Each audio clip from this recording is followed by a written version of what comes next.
Hello hello. High ভগবান, একসঙ্গে লেখাপড়া করেছি, বন্ধু মীর কাশেম মহারাজ বাড়িতে চাকরি করছে, আর আমি সামান্য এক ক্ষুদ্র স্কুল মাস্টার। ভাগ্যের কি নির্মম পরিহাস যে যে আমার ভাগ্যে যে কি আছে, আর এই মাস্টারি করে আমার দিন চালাতে হচ্ছে। তাই কতদিন হলো বন্ধু মীর কাশেম কি আমার কথা ভুলে গেছে? মাস্টার, ওই ওই তো শোনা যাচ্ছে বন্ধু মীর কাশেমের ডাক। হয়তো হয়তো বন্ধু এখনই আমার কাছে। মাস্টার একই কেমন আছো?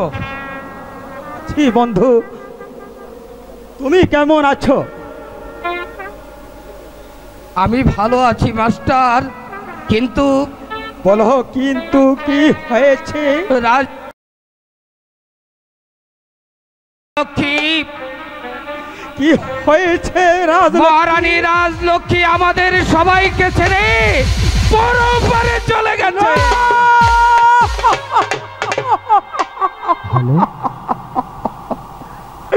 রানী রাজলক্ষ্মী আমাদের ছেড়ে চলে গেল, আর সে সংবাদটুকু তুমি আমাকে দিলে না।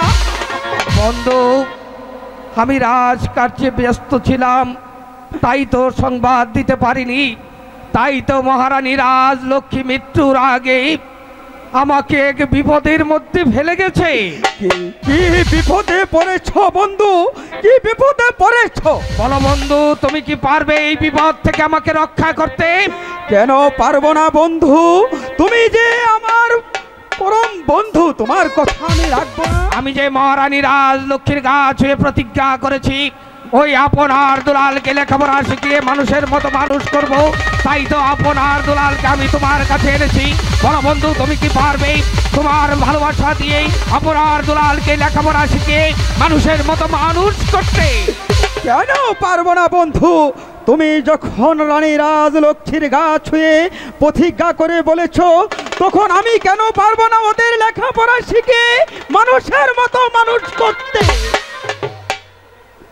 কোথায় আছে ওই আপন দুলাল? ওরা বাইরে অপেক্ষা করছে। বাইরে কেন বন্ধু? ওদেরকে আমার কাছে নিয়ে এসো। এসো বাবা আপন দুলাল। কাকামণি, কাকামণি, কাকামণি, বাবা আপন দুলাল, বলুন কাকামণি। উনি তোমাদের শিক্ষা গুরু, যাও গুরুকে প্রণাম করেছো।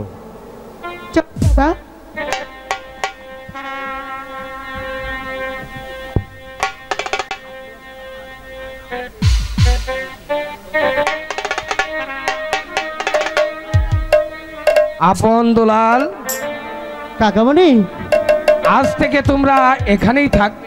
না কাকামণি, আপনাকে ছেড়ে আমরা থাকতে পারবো না কাকামণি। কেন? আপনাকেও থাকতে হবে। আমি যে মাঝে মাঝে এসে তোমাদের দেখে যাব। না কাকামণি, আমরা থাকবো না, আমি এখানে থাকতে পারবো না।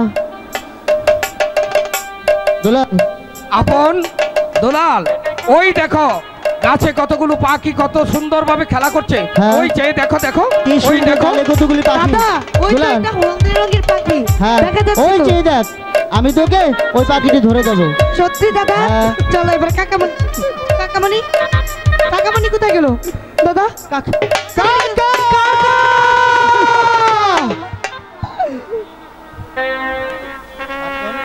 হে আপন দুলাল, তোদের কাকামণি চলে গেছে, কিন্তু আমি যে রয়েছি। ও লেখা পড়া ও মন বসে না, মনে বড় দুঃখ।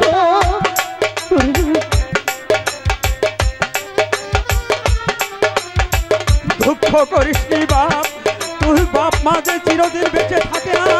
হাই গো, কোথায় গেলে দেখতে পাবো গুরু মায়ের চন্দ্রমুখ গো, গুরু মায়ের চন্দ্রমুখ।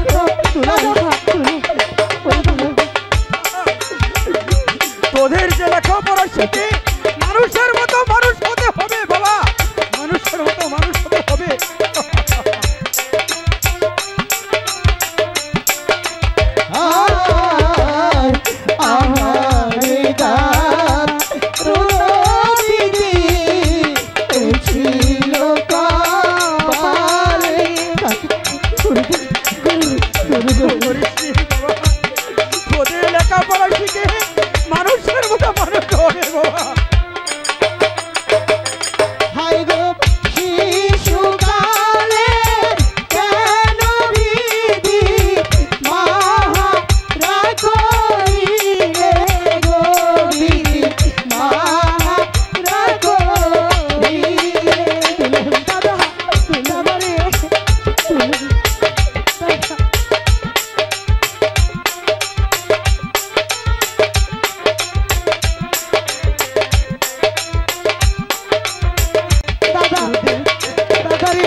লাগছে না দাদা, আমার শুধু মাকে দেখতে ইচ্ছে করছে। ওরে দুলাল, ওরে আপন দুলাল, তোদের যে মুখখানা শুকিয়ে গেছে, চল চল বাপ, তোদরা কিছু খাবি।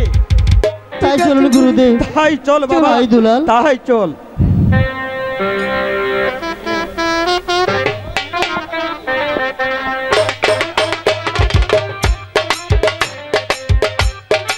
হ্যালো হ্যালো, আসলে অনেক দূর থেকে আসছি নাটকটা দেখতে, এত সুন্দর নাটক হয়েছে, এটা অনেক ধন্যবাদ। এই দুলালের অভিনয় দেখে শৈশবের ব্যবসায়ী হাবিব ভাই তাকে 200 টাকা বকশিস দিয়ে, জোরে একটা তালি হোক। যে দুলাল ভাই আমাকে 200 টাকা বকশিশ দিয়েছে, আমি তাকে আন্তরিক অভিনন্দন জানাই, আর এই নাটকটা দেখার জন্য তাকে আমি অনুরোধ জানাচ্ছি।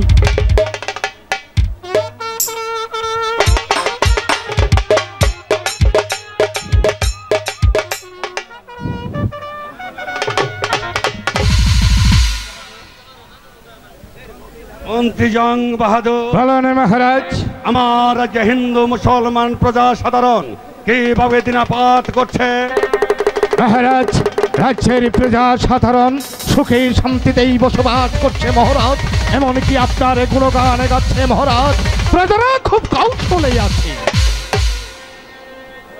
কিন্তু কি জং মহারাজ, বাহাদুর, কিন্তু প্রজারা একটা দাবি জানিয়েছে মহারাজ। এই দাবি জানিয়েছে মন্ত্রী জং বাহাদুর? মহারাজ, প্রজারা দাবি জানিয়েছে আপনার অনেক কিছু থাকা সত্ত্বেও যেন কিছুই নেই মহারাজ। তার মানে প্রজারা বলেছে আপনাকে আবার দ্বিতীয় দ্বার গ্রহণ করতে। মন্ত্রী জং বাহাদুর, তুমি কি জানোনি রানী রাজ লক্ষ্মীর গাছ হয়ে আমি স্পষ্ট করে বলেছি আমি আর দ্বিতীয় দ্বার গ্রহণ করব না? এ কথা আমার দাঁড়িয়ে বলতে তোমার লজ্জা হলো না মন্ত্রী জং বাহাদুর? মহারাজ, এ কথা আমার কথা নয় মহারাজ, এই হচ্ছে প্রজা সাধারণেরই কথা। প্রজারা বলেছে, হ্যাঁ, প্রজাদের কথা মন্ত্রী জং বাহাদুর, প্রজাদের কথা। কিন্তু প্রজারা কি চায়? প্রজারা চায় আপনাকে আবার দ্বিতীয় দ্বার গ্রহণ করতে। না মন্ত্রী জং বাহাদুর, মহারাজ, প্রজাদের কথায় আমি দ্বিতীয় দ্বার গ্রহণ করতে পারবো না। তাহলে প্রজাদের সুখ দুঃখের দায়িত্বভার যখন আপনি গ্রহণ করেছেন, প্রজাদের আপনাকেই দেখতেই হবে মহারাজ। প্রজাদের প্রতি লক্ষ্য রেখেই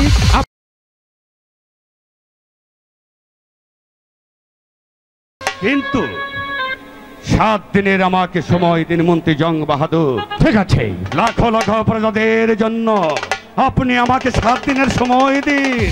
আমি 7 দিন পর আপনাকে ভেবে চিন্তে বলবো আমি দ্বিতীয় দ্বার গ্রহণ করবো কি না।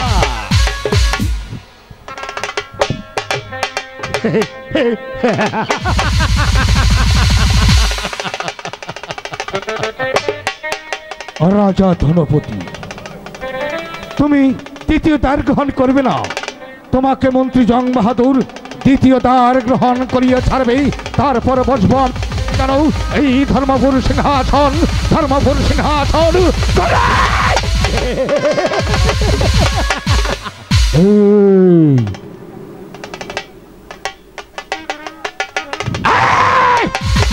ধর্মপুরের সিংহাসনে, এই সিংহাসনে বসে রাজা ধনপতি আদরচুবাতে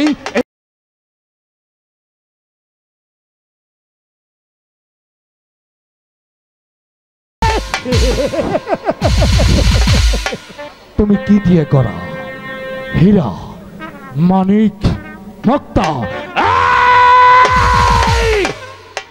সিংহাসন আজ তোমার উপর বসেই রাজা ধনপতি, তাই আজ তোমাকেই এই সিংহাসনে বসবো না, তোমার এই সিংহাসনে বসবো, তাই আজ এই আমি তোমাকে জানাই।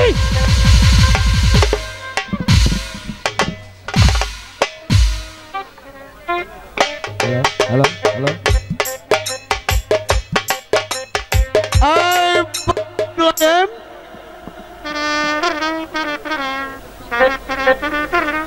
এই জীবনে শুধু তুই আমার জীবন সাথী।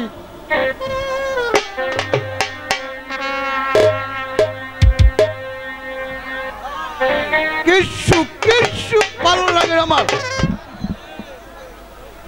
শুধু আমি শুধু তোমাকেই ভালোবাসি, বুঝলে? তুমি নেই আর আমিও নেই।